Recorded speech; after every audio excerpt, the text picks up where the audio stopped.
Rapid fire হয়ে যাক।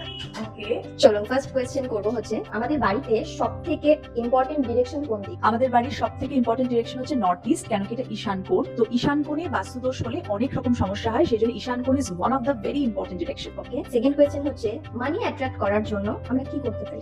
মানি attract করার জন্য উত্তর দিকে কুবেরের ফটো অথবা ধনলক্ষ্মীর ছবি, বা উত্তর দিকে কোনো রকম ভাবে মানি অ্যাট্রাক্ট করার জন্য আমরা লক্ষ্মীর ছবিও ইউজ করতে পারি, যেটা থেকে ওয়েলথ অপরচুনিটি ইনভাইট করা যেতে পারে। ওকে, থার্ড কোয়েশ্চেন হচ্ছে বেডরুমের কোন ডিরেকশনে আমাদের বেস্ট? বেডরুমের জন্য আমাদের বাস্তুতে সাউথ ওয়েস্ট মানে দক্ষিণ পশ্চিম দিক একটা আইডিয়াল ডিরেকশন। ওকে, আর ফোর্থ কোয়েশ্চেন হচ্ছে কিচেনের কোন দিকের আইডিয়াল ডিরেকশন আমাদের বেস্ট হবে? কিচেনের সব থেকে ভালো ডিরেকশন আমাদের বাস্তুতে সাউথ ইস্ট অগ্নিকোণ বলা হয়, তো দক্ষিণ পূর্ব দিকে রান্নাঘর হওয়া সব থেকে বেস্ট। ওকে, ফিফথ কোয়েশ্চেন আমাদের বাড়িতে মেইন ডোরের ডিরেকশন কোন দিকে রাখলে ভালো হয়? মেন ডোর আমরা উত্তর পূর্ব দক্ষিণ পশ্চিম যে কোনো ডিরেকশনই আমরা করতে পারি, শুধু আমাদেরকে মনে রাখতে হবে যে N3 N4 যেন থাকে। Best direction for main entrance হচ্ছে N3 N4 of any direction, সেটা নর্থ সাউথ ইস্ট যে কোনো ডিরেকশনে হতে পারে। ওকে, বেডরুমের কোন দিকে মিরর না রাখা উচিত? বেডরুমের একদম অপোজিটে মিরর রাখা খুবই খারাপ, কেন কি এটা রাখলে ঝগড়া হয় বেশি, অশান্তি হয় বেশি বাড়িতে।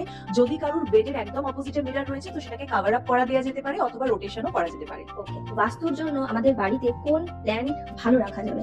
বাস্তুর জন্য সব থেকে ভালো তো তুলসী গাছ এবং মানি প্ল্যান্ট এবং জেড প্ল্যান্ট। আচ্ছা, আমরা তো এখন বেশিরভাগ সবাই ওয়ার্ক ফ্রম হোম করি, তার জন্য বেস্ট ডিরেকশন কোন দিক? বেস্ট ডিরেকশন হচ্ছে উত্তর দিক এবং পূর্ব দিক, তবে best direction for work from home কিন্তু আমাদের অবশ্যই জন্মছকের উপরেও ডিপেন্ড করে, বাট নর্থ অ্যান্ড ইস্ট আর বেস্ট। আচ্ছা, বাড়িতে নেগেটিভিটি যদি থাকে তাহলে কিভাবে আমরা বুঝবো? বাড়িতে যদি কারো নেগেটিভিটি থাকে অনেক সময় উই পোকার ঝিপি হয় এবং তার সাথে সাথে লেথার্জি ফিল হয়, মানুষের কাজ করতে ইচ্ছা করবে না, প্রচন্ড নেগেটিভ ফিল হবে, হেভি ফিল হবে এবং তার সাথে সাথে ঝগড়া অশান্তি খুব বেড়ে যাবে বাড়িতে। এগুলো signs of negative. Okay, last একটা বাস্তুর ব্যাপারে একটা টিপস দিয়ে দিন। ওকে, তো বাস্তুর জন্য সব থেকে বেস্ট টিপস হচ্ছে যে বাড়িকে ক্লিন রাখা, অগোছালো জিনিসগুলোকে গুছিয়ে রাখা, রাহুর প্রভাব এখানে কম হয়, এবং টয়লেট আমরা একটা জিনিস যেটা মেনলি অ্যাভয়েড করি সেটা হচ্ছে বাথরুমটাকে ক্লিন রাখা, পরিষ্কার পরিচ্ছন্ন রাখা। That is best. Thank you. Thank you so much.